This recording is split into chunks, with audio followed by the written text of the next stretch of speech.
правильно, да? Шайлоо участкаларга 30дан ашык эс олугун мүмкүнчүлүгү чектелген байкоочулар чыкты.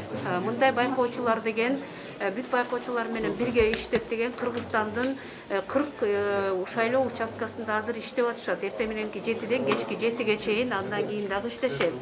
Мына быйыл деген мен айтып кетейин, биздин коомдук фонд ушу Борбордук шайлоо комиссия менен 2015-жылдан баштап иштеп, ушу мүмкүнчүлүгү чектелген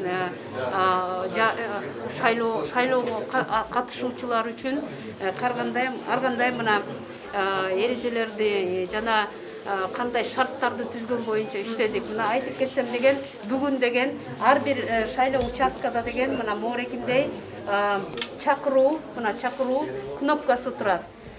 Шайлоочу мисалы жардам керек болсо, ушундай кнопкага басса, басуучуга сигнал кетет. Анан шайлоо комиссиянын мүчөсү чыгып, ушундай шайлоочуга деген жардам бериш керек. Анан жардам бергенден кийин мына биякта көрүп турасыңар, орус тилинде, кыргыз тилинде жана шрифт Брайль менен турат.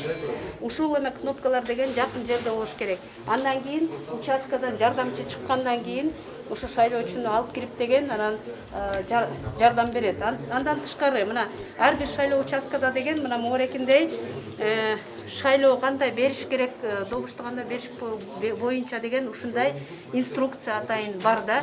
Бул деген шрифт Брайль менен даярдалган, мына көрүп турасыңар. Андан тышкары ар бир шайлоо участкасында ушундай мына лупа бар, увеличительное стекло.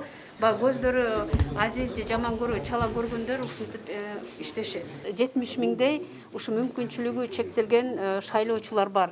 Бирок ушул 70 миң адамдын арасынан 12 миң Борбордук шайлоо комиссияда деген атайын карта потребности бар.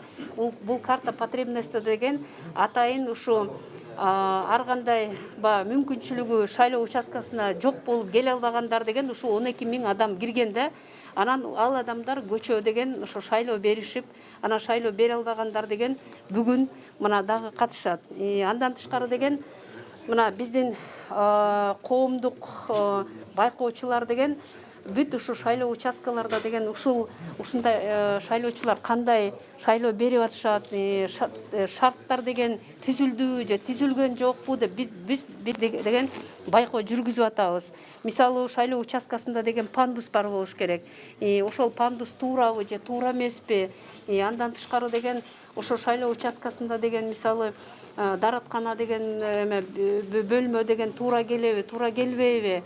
Ал шайлоо участкасына жакындап келатканда деген жана жолдор, тротуарлар кандай экен, ошону биздин байкоочулар жана байкоодон тышкары дагы ушуларды бүт карап текшеришет.